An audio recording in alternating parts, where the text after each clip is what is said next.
Violent protests taking place in Mexico City this weekend. Around 100 police officers were hurt in a clash. The so-called Gen Z demonstrators called for more enforcement to prevent organized crime and alleged government corruption. That's in light of a lawmaker being assassinated after speaking out against the cartels. Protests have also targeted President Claudia Sheinbaum specifically, coming out against her socialist political background and her handling of the drug cartels. The New York Post reporting anti-Semitic graffiti naming President Sheinbaum, who is the nation's first Jewish president, sprayed on Mexico's top court building during the protests. NewsNation's Jorge Ventura joining us now with the latest on all this. Jorge, good morning to you. What sparked these protests initially?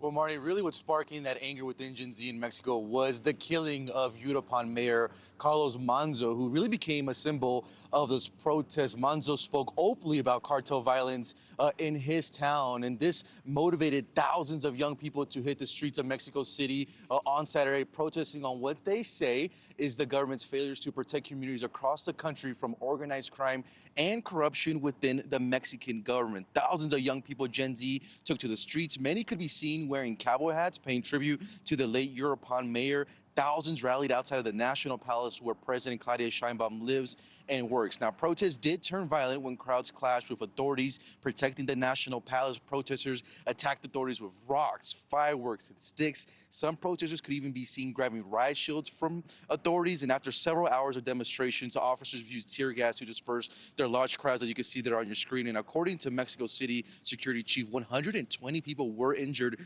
during demonstrations on Saturday, and 100 were police officers, including 40 that required hospital treatment. Now, Eric Herrera, an American photojournalist covering the protests, witnessed a police officer beaten brutally by protesters outside of the National Palace. Here's some of that video.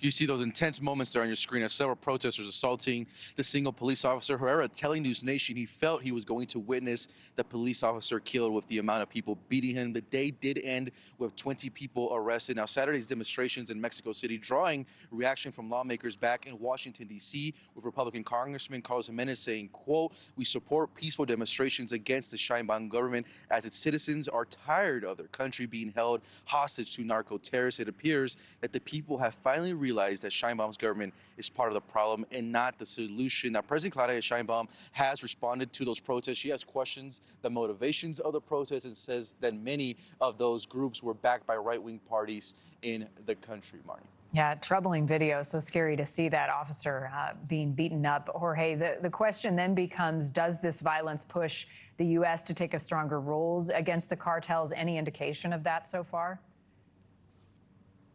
So just a few days ago, we did hear from Secretary of State Marco Rubio, who did say that at this moment, the United States will not take any unilateral action or deploy troops on Mexican soil. We've known that President Claudia Sheinbaum has really been against this notion. Now, Rubio did say that the United States will continue to provide training and equipment and intelligence to Mexico only if Mexico does request it. What's also interesting is that Texas Governor Greg Abbott does say that the rise in that political violence that we're seeing in Mexico could spill over to the United States, Marty.